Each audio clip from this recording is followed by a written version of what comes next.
의사들도 잘 말하지 않는 충격적인 사실이 하나 있습니다. 75세 이후 몸이 보내는 신호를 알아차린 사람은 100세까지 건강하게 살 수 있습니다. 지금 혹시 70대에 접어드셨나요? 그렇다면 오늘 이 영상이 여러분의 건강 수명을 10년, 아니 20년까지 바꿔놓을 수 있습니다. 제가 40년간 환자를 진료하면서 발견한 놀라운 사실이 있어요. 90세가 넘어도 혼자 밥 먹고 웃고 걷는 분들에겐 공통점이 있었습니다.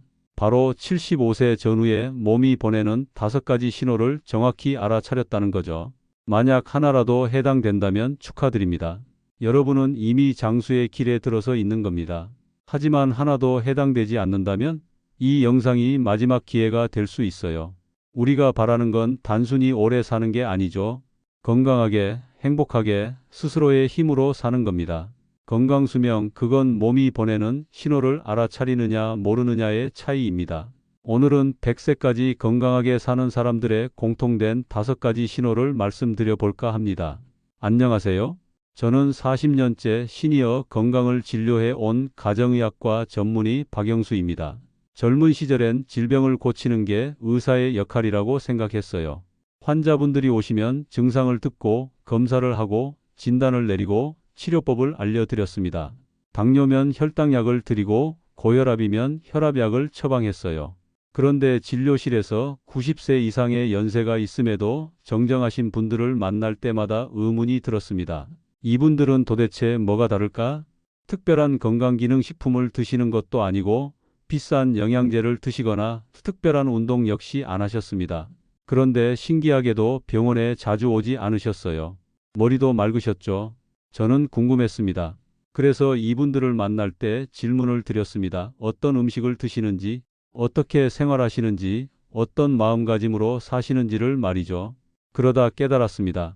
이분들은 몸의 리듬을 지키며 살고 계셨습니다. 나이를 먹어도 몸과 마음의 리듬을 젊게 유지하는 사람, 그게 바로 100세 장수자들의 진짜 비밀이었어요. 리듬이라는 게 뭘까요?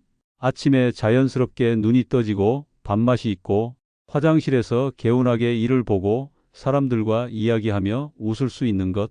이 단순한 일상의 반복이 바로 리듬입니다. 그런데 나이가 들면 이 리듬이 무너지기 시작합니다. 아침에 일어나기 힘들고 밥맛이 없고 변비가 생기고 사람 만나기 귀찮아지죠. 75세 전후가 바로 그 기로입니다. 이 시기에 리듬이 무너지기 시작하면 건강수명도 함께 무너져요. 반대로 이 리듬이 유지되면 90세가 넘어도 젊은이처럼 살 수 있습니다. 제가 진료실에서 만난 장수 어르신들은 모두 이 리듬을 지키고 계셨어요. 그냥 몸이 원하는 대로 자연스럽게 사셨을 뿐이에요. 오늘 제가 100세 장수자들의 공통된 5가지 신호를 여러분께 말씀드리려고 해요. 이 신호들을 알아차리고 따라가신다면 여러분도 100세까지 건강하게 사실 수 있습니다. 요즘 한국인의 평균 수명 아시죠? 남성은 81세, 여성은 87세입니다. 세계 상위권이에요. 불과 50년 전만 해도 한국인의 평균 수명은 60세 초반이었습니다. 그런데 지금은 80세를 넘어섰어요. 의학이 발달하고 영양 상태가 좋아지고 위생이 개선되면서 우리는 점점 더 오래 살게 됐습니다. 유엔이 발표한 자료에 따르면 한국은 2024년 기준으로 세계에서 가장 빠르게 고령화되는 나라 중 하나입니다. 2025년에는 65세 이상 인구가 전체 인구의 20%를 넘어설 거라고 합니다. 우리는 오래 살고 있고 그건 축복입니다. 그런데 여기서 중요한 질문을 하나 드려야겠습니다. 과연 건강하게 오래 사는 걸까요? 건강수명이라는 게 있습니다.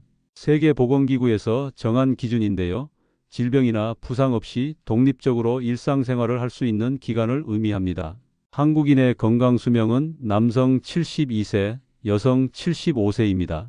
남성은 평균적으로 72세 이후부터, 여성은 75세 이후부터 혼자 생활하기 힘들어진다는 겁니다. 옷을 입는 것, 밥을 먹는 것, 화장실에 가는 것, 씻는 것, 이런 기본적인 일상생활조차 혼자 하기 어려워진다는 뜻입니다.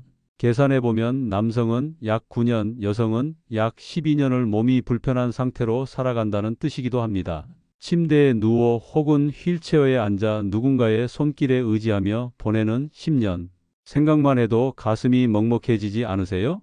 연구에 따르면 장수의 25%만이 유전자로 결정되고 나머지 75%는 생활 습관으로 결정된다고 합니다. 75세 전후는 우리 몸의 중요한 전환점입니다. 이 시기에 몸은 여러분에게 신호를 보내요. 지금부터 어떻게 살아야 할지를 말이죠. 우리 몸은 참 신기합니다. 스스로 알아요. 뭐가 필요한지, 어떻게 해야 하는지를 말이에요. 아침에 일찍 눈이 떠지는 건 우연이 아닙니다. 몸이 신호를 보내는 거예요. 이 신호를 읽고 따라간 사람은 건강 수명이 늘어나고 무시한 사람은 건강이 무너집니다. 그렇게 10년, 20년의 차이가 벌어지는 겁니다. 여러분은 어느 쪽을 선택하시겠어요? 세계에는 블루존이라는 곳이 있습니다. 이탈리아의 사르데냐, 일본의 오키나와, 그리스의 이카리아, 코스타리카의 니코야, 미국의 로마린다. 이 5곳을 블루존이라고 불러요. 왜 블루존이라고 부를까요? 100세 이상 장수자들이 유난히 많이 사는 지역이기 때문입니다. 이 이름은 2000년대 초반 벨기에의 인구 통계학자들이 장수 지역을 지도에 파란 펜으로 동그라미 치면서 생겨났습니다. 미국 국립노화연구소와 전 세계 연구진들이 이 지역을 수십 년간 연구했어요. 수백 명의 장수자들을 인터뷰하고 생활 습관을 관찰하고 혈액을 검사했죠. 그 결과 놀라운 공통점을 발견했습니다. 첫째, 온화한 성격이었어요. 화를 잘 내지 않고 느긋하게 살았죠. 스트레스를 받아도 금방 풀었고 작은 일에 감사했습니다. 둘째, 단순한 식사 습관입니다. 가공식품이 아닌 자연 그대로의 음식을 먹었어요. 채소, 과일, 통곡물, 콩류를 주로 드셨고 고기는 가끔만 드셨습니다. 셋째, 규칙적인 생활 리듬이었습니다. 해 뜨면 일어나고 해 지면 잤어요. TV를 밤늦게까지 보거나 스마트폰을 하지 않았죠. 넷째, 사람들과의 관계였습니다. 혼자가 아닌 공동체 안에서 살았어요. 가족, 친구, 이웃과 자주 만나고 대화했습니다. 이 4가지는 이미 많이 알려진 내용입니다. 그런데 제가 40년간 진료하며 발견한 건 이것보다 더 근본적인 무언가였어요. 바로 몸속의 장수 신호입니다. 75세 전후부터 몸이 보내는 작은 변화들, 그게 바로 여러분의 몸 리듬이 젊게 유지되고 있다는 증거예요. 나이가 들면서 자연스럽게 변화하는데 이 변화가 좋은 방향이냐 나쁜 방향이냐에 따라 건강수명이 결정돼요. 예를 들어볼까요? 75세가 되면 우리 몸의 생체 시계가 재설정되기 시작합니다. 생체 시계는 뇌의 시상하부에 있는 작은 부위인데요. 이게 우리 몸의 24시간 주기를 조절해요. 언제 잠들고 언제 깨고 언제 배고프고 언제 활동적이어야 하는지를 말이죠. 젊을 때는 이 생체 시계가 매우 정확합니다. 그래서 매일 같은 시간에 졸리고 같은 시간에 일어나죠. 그런데 나이가 들면 이 시계가 흐트러지기 시작해요. 멜라토닌이라는 수면 호르몬의 분비가 줄어들고 코르티솔이라는 스트레스 호르몬의 패턴이 바뀝니다. 75세 전후가 바로 이 변화가 급격히 일어나는 시기예요. 이때 몸이 보내는 신호에 순응하면 생체 리듬이 안정됩니다. 하지만 무시하거나 억지로 젊은 시절처럼 살려고 하면 리듬이 깨져버려요. 생체 리듬이 깨지면 어떻게 될까요? 수면의 질이 나빠집니다. 밤에 잠을 설치고 낮에 졸려요. 그러면 피로가 쌓이고 면역력이 떨어지고 병에 걸리기 쉬워집니다. 또 하나 중요한 게 장 건강입니다. 최근 의학계에서는 장을 제2의 뇌라고 부릅니다. 왜 그럴까요? 장에는 우리 몸 면역세포의 70%가 모여 있어요. 장이 건강해야 면역력이 좋아지는 거죠. 또 세로토닌이라는 행복 호르몬의 90%가 장에서 만들어집니다. 75세 이후 장 건강이 유지되느냐 무너지느냐가 바로 뇌 건강, 면역력, 심지어 기분까지 결정하는 겁니다. 그리고 스트레스 반응입니다. 코르티솔이라는 호르몬이 있어요. 앞서 잠깐 말씀드렸죠? 스트레스를 받으면 분비되는 호르몬입니다. 젊을 때는 이게 필요합니다. 위험한 상황에서 싸우거나 도망가는데 도움이 되니까요. 심장 박동을 빠르게 하고 혈압을 올리고 근육에 에너지를 공급하죠. 그런데 나이가 들어서도 코르티솔이 계속 높으면 큰 문제가 돼요. 혈관이 손상됩니다. 혈관벽에 염증이 생기고 플라크가 쌓이고 결국 심근경색이나 뇌졸중으로 이어지죠. 뼈도 약해집니다. 코르티솔은 칼슘의 흡수를 방해하거든요. 그래서 골다공증이 생기고 조금만 넘어져도 뼈가 부러집니다. 면역력도 떨어져요. 코르티솔은 면역세포의 활동을 억제하거든요. 그러면 감기에 자주 걸리고 폐렴이 생기고 암 발생 위험도 높아집니다. 반대로 75세 이후 코르티솔이 안정화되는 사람은 어떨까요? 심장병, 뇌졸중, 치매 위험이 현저히 낮아져요.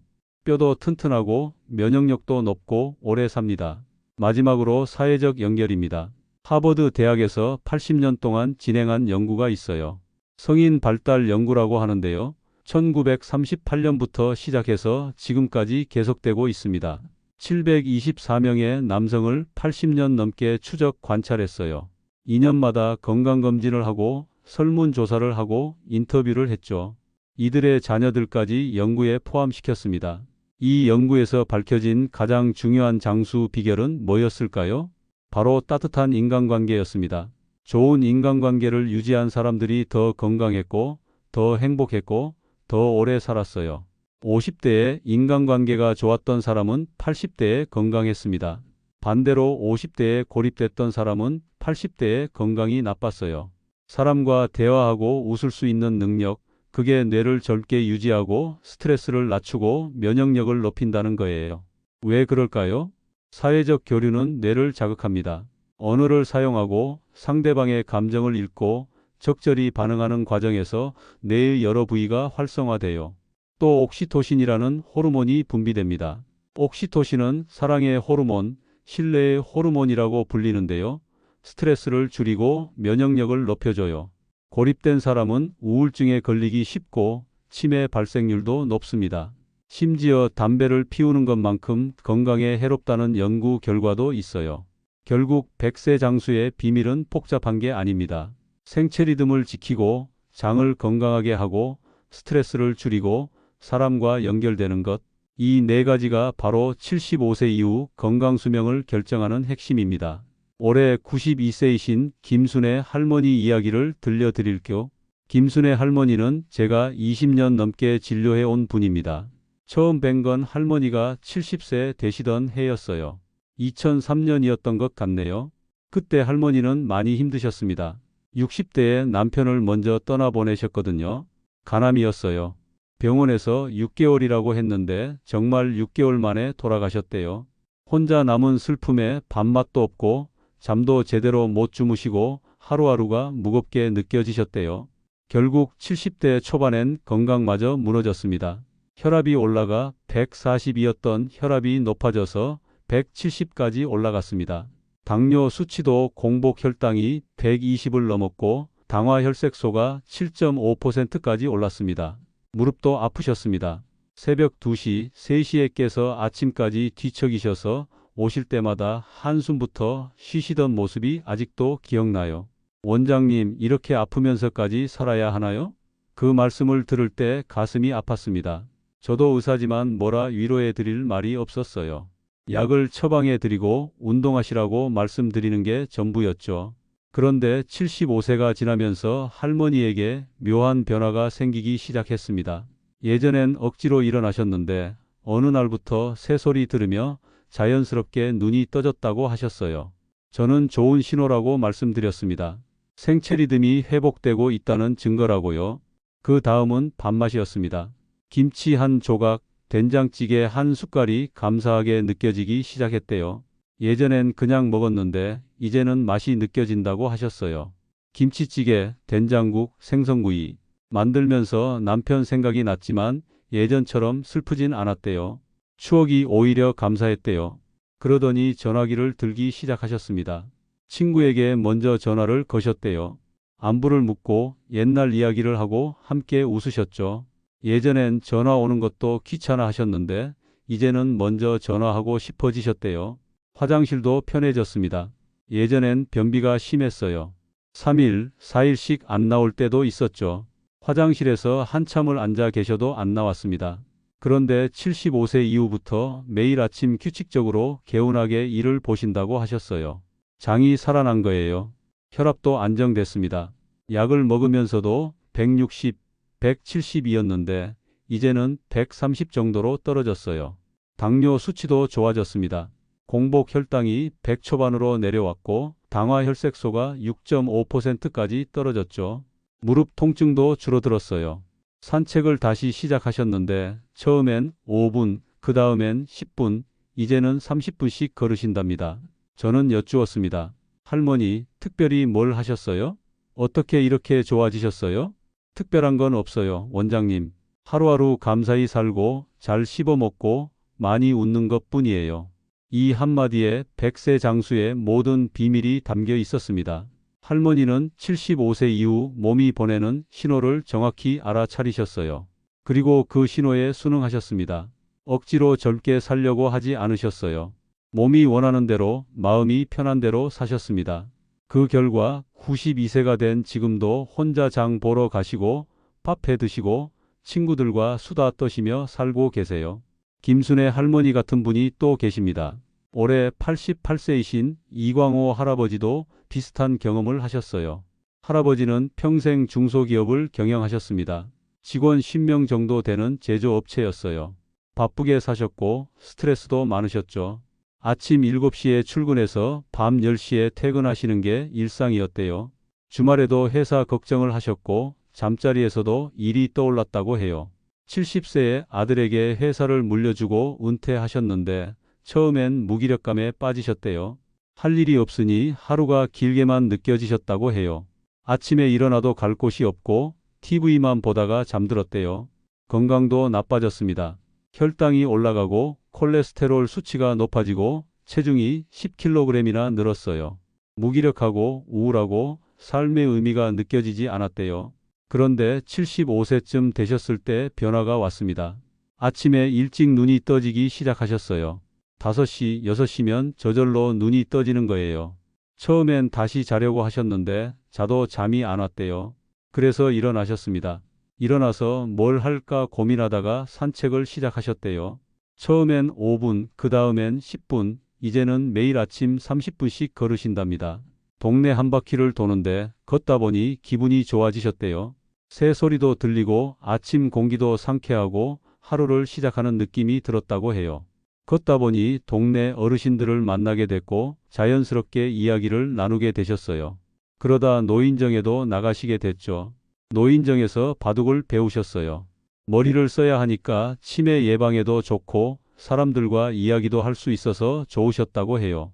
화투도 치시고 막걸리 한 잔도 하시고 함께 웃으시는 거예요. 이광호 할아버지께서 말씀하셨어요. 젊을 땐 성공이 목표였는데 이제는 오늘 하루 편안히 사는 게 목표예요. 이분들의 공통점이 뭘까요? 75세 전후에 몸이 보내는 신호를 거부하지 않고 받아들였다는 겁니다. 자연스러운 생체 리듬을 따랐고 마음을 편하게 가졌고 사람들과 연결됐어요. 그 결과 80대, 90대가 돼서도 건강하게 살고 계신 거죠. 그렇다면 여러분은 어떻게 해야 할까요? 제가 발견한 5가지 신호를 하나씩 말씀드릴게요. 이 신호들이 나타나면 여러분의 몸이 건강하다는 증거예요. 첫 번째 신호, 자연스러운 기상. 아침에 알람 없이 눈이 떠지시나요? 여러분의 생체 리듬이 젊게 유지되고 있다는 증거예요. 우리 몸에는 생체 시계가 있습니다. 뇌의 시상하부에 있는 식교차 상액이라는 조그만 부위인데 이게 우리 몸의 모든 리듬을 조절해요. 체온, 혈압, 호르몬 분비, 수면 각성 주기 등 모든 것이 이 생체 시계에 영향을 받습니다. 75세 이후에도 이 생체 시계가 정확하게 작동하면 아침에 자연스럽게 눈이 떠집니다. 억지로 일어나는 게 아니라 몸이 알아서 깨는 거죠. 왜 이게 중요할까요? 생체 리듬이 정확하면 수면의 질이 좋아집니다. 깊은 잠을 자고 개운하게 일어나고 낮에 졸리지 않아요. 수면의 질이 좋으면 성장 호르몬이 제대로 분비됩니다. 성장 호르몬은 아이들만 필요한 게 아니에요. 나이 들어서도 필요해요. 세포를 재생하고 근육을 유지하고 면역력을 높이거든요. 또 멜라토닌이 정상적으로 분비됩니다. 멜라토닌은 수면 호르몬일 뿐만 아니라 강력한 항산화제예요. 세포 손상을 막고 암을 예방하고 노화를 늦춰줍니다.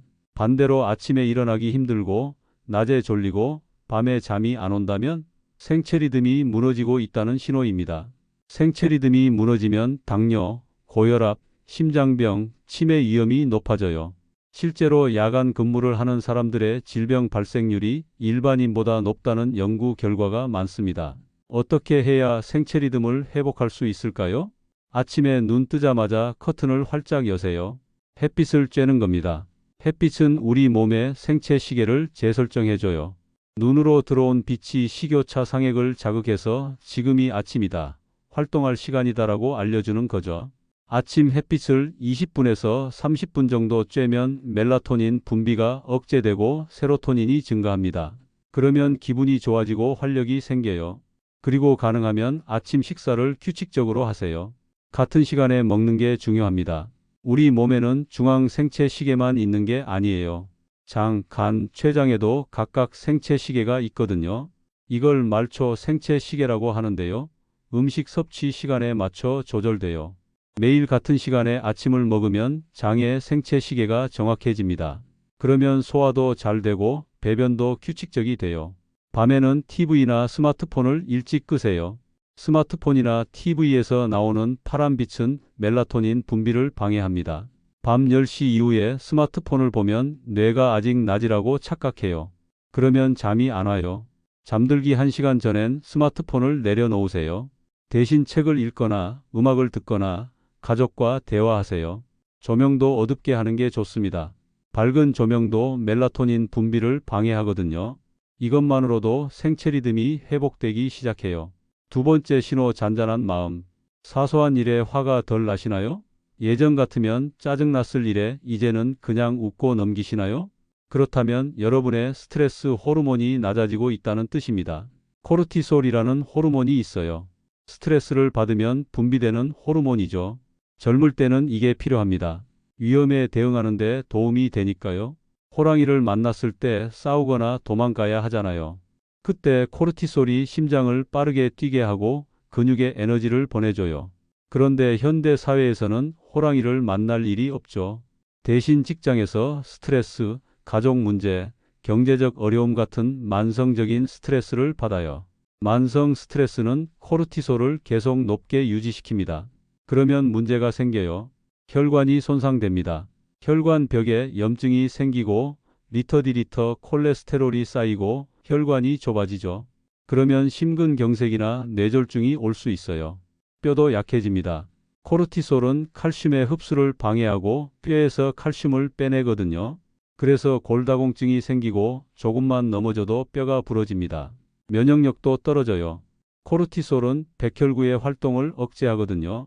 그러면 감기에 자주 걸리고 폐렴이 생기고 암 발생 위험도 높아집니다. 기억력도 나빠집니다. 코르티솔은 뇌의 해마를 손상시켜요.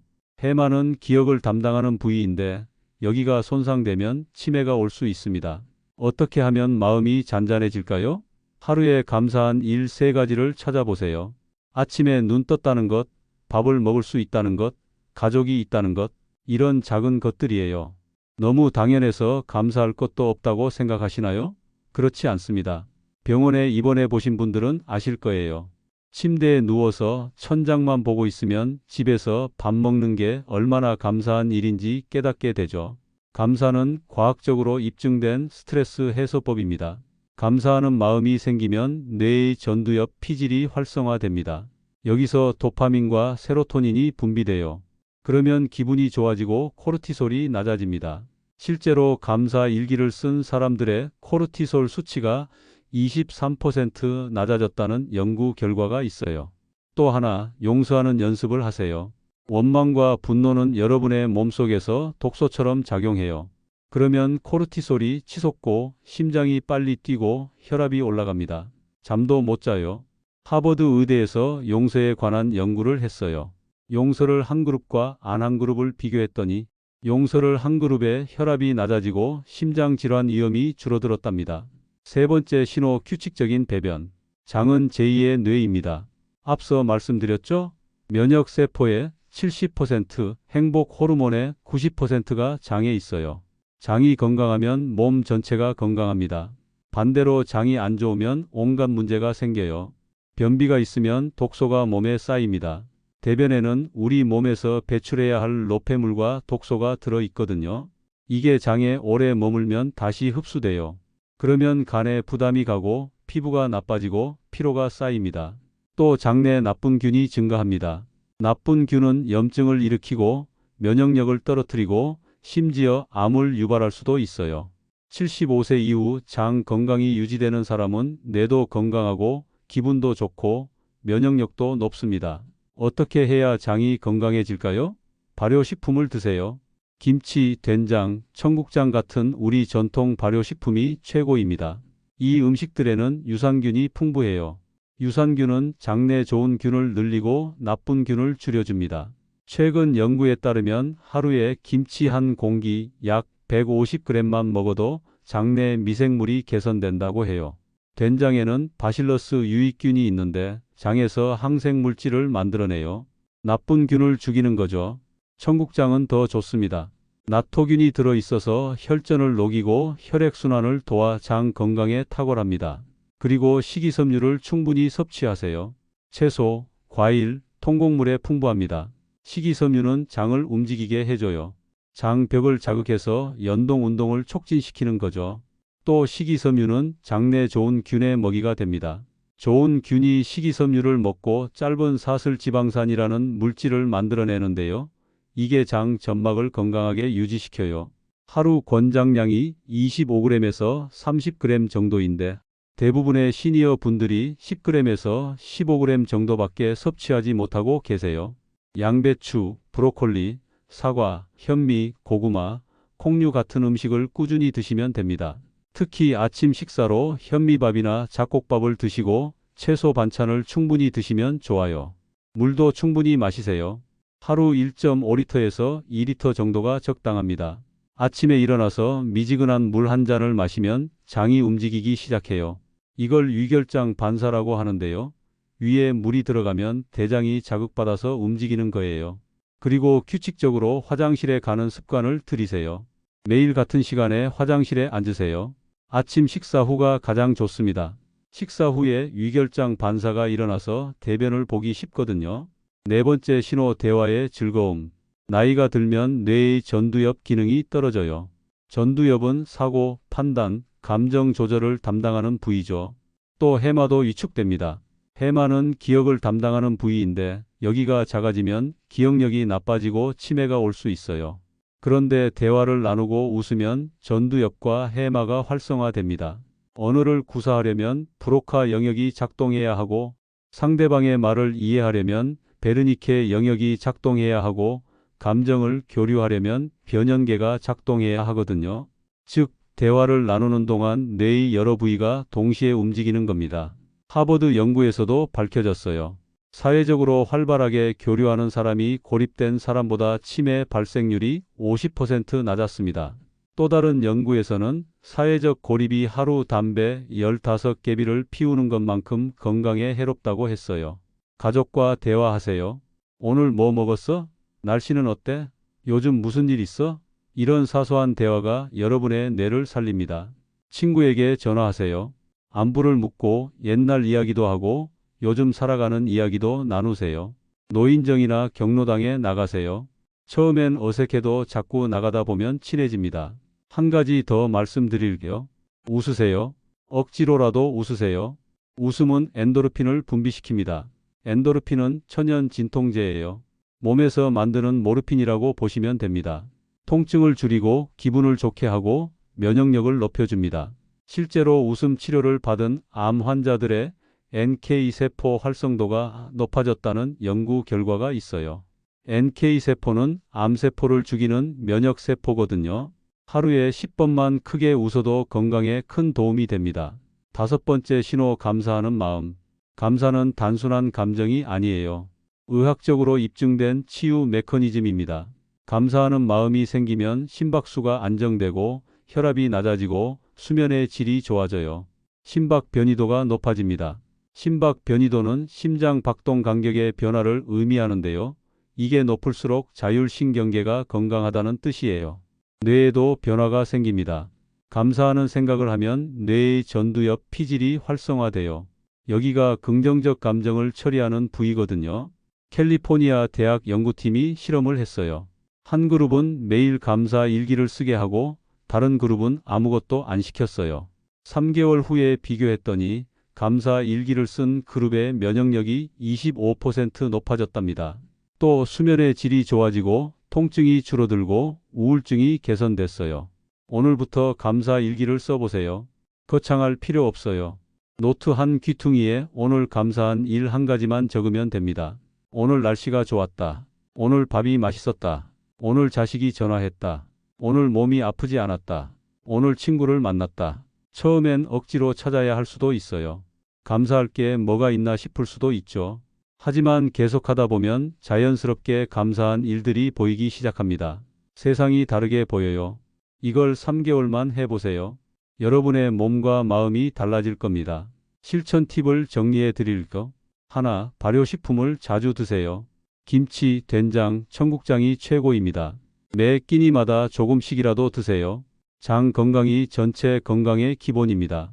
둘, 하루 10분 햇빛을 쬐며 천천히 걸으세요. 아침 햇빛이 가장 좋습니다. 생체 시계를 재설정하고 비타민 D도 만들어지고 기분도 좋아집니다. 걷는 것만으로도 생체 리듬이 회복됩니다. 셋, 하루 한 가지 감사한 일을 적으세요. 일기장도 좋고 달력 한 귀퉁이도 좋습니다. 적는 행위 자체가 뇌를 변화시켜요. 코르티솔이 낮아지고 세로토닌이 올라갑니다. 이 세 가지만 해도 여러분의 건강 수명이 달라집니다. 오늘부터 시작하세요. 여러분, 5가지 신호 중에서 몇 가지나 해당되시나요? 여러분만의 장수 비법이 있다면 함께 나눠주시면 감사하겠습니다. 여러분의 경험이 다른 분들에게 큰 도움이 됩니다. 오늘 말씀드린 내용을 정리해 드릴게요. 오늘 하루를 감사히 살고 규칙적으로 움직이며 사람과 웃는 것. 이 단순한 생활이 결국 건강수명을 10년, 20년 더 늘려줍니다. 75세 전후에 몸이 보내는 5가지 신호를 기억하세요. 자연스러운 기상, 잔잔한 마음, 규칙적인 배변, 대화의 즐거움, 감사하는 마음. 이 5가지가 바로 여러분의 몸이 건강하다는 증거예요. 오늘부터 실천해 보세요. 한 가지 중요한 말씀을 드려야겠습니다. 오늘 제가 말씀드린 내용은 일반적인 건강 정보이며 개인의 의학적 상태나 치료를 대체할 수 없습니다. 특정 질환이 있으시거나 약을 드시고 계신다면 반드시 담당 의사와 상담하신 후 실천하시기 바랍니다. 고혈압 약, 당뇨 약을 드시는 분들은 의사와 상의 없이 임의로 중단하시면 안 됩니다. 발효식품도 나트륨 함량이 높을 수 있으니 신장 질환이 있으신 분들은 주의하셔야 합니다. 오늘 영상은 여기까지입니다. 끝까지 봐주셔서 감사합니다. 구독과 좋아요는 더 좋은 건강 정보를 만드는 힘이 됩니다. 여러분의 건강한 내일을 응원합니다. 감사합니다.